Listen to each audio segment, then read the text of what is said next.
All right. Welcome to episode 1 of I'm Reading House of Leaves So You Don't Have to.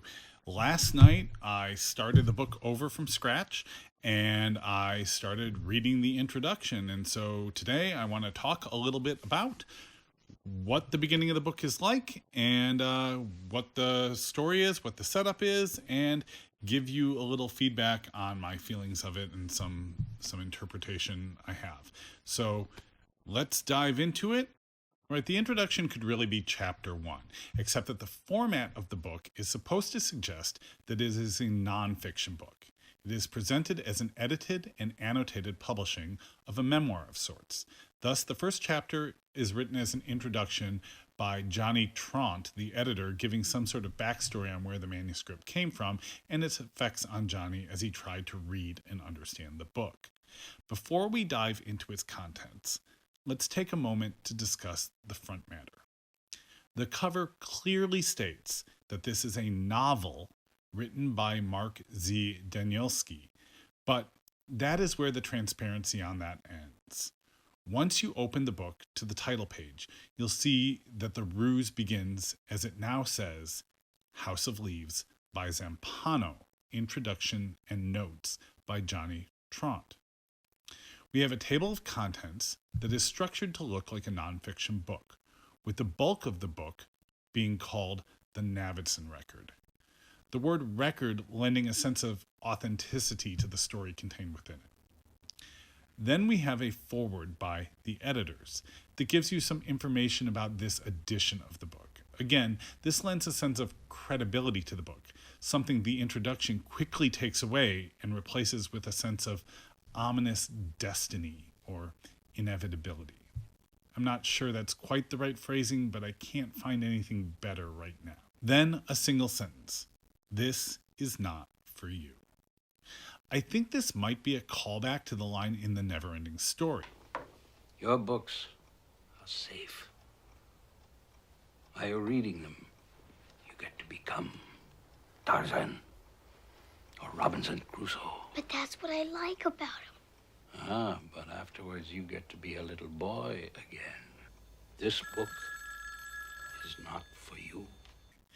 This would seem fitting as it seems parallel to the book in The Never-Ending Story, as it seems to be about a book that is the story of a story that might not be true, but still actually affects the reader in very real and physical ways.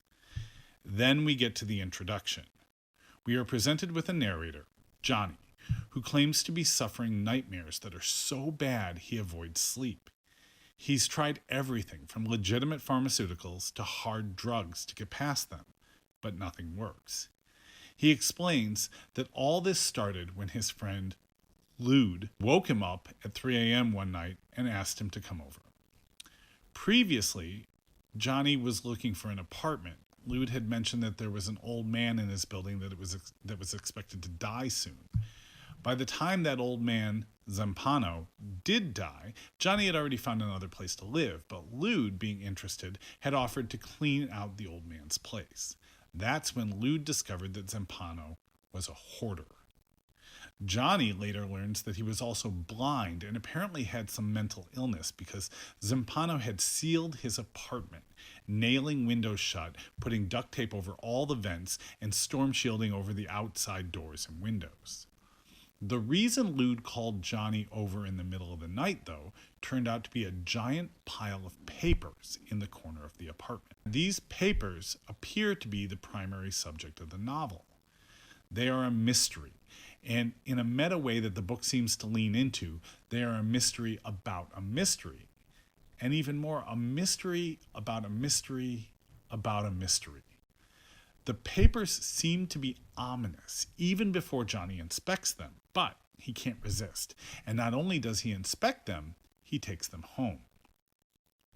They quickly overtake his life, and he finds himself falling into the same behavior as Zampano, cutting himself off from people and sealing up his apartment, with the added oddity of nailing tape measures to all the floors and walls.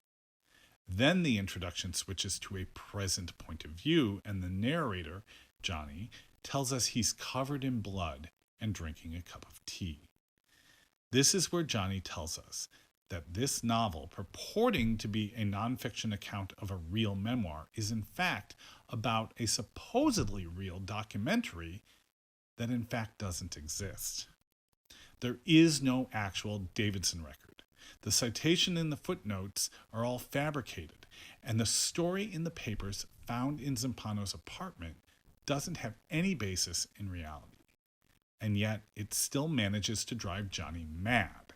And on the last pages of the introduction, he issues a warning to the reader that if you embark on the journey of Zampano's Davidson record, it will likely drive you mad as well.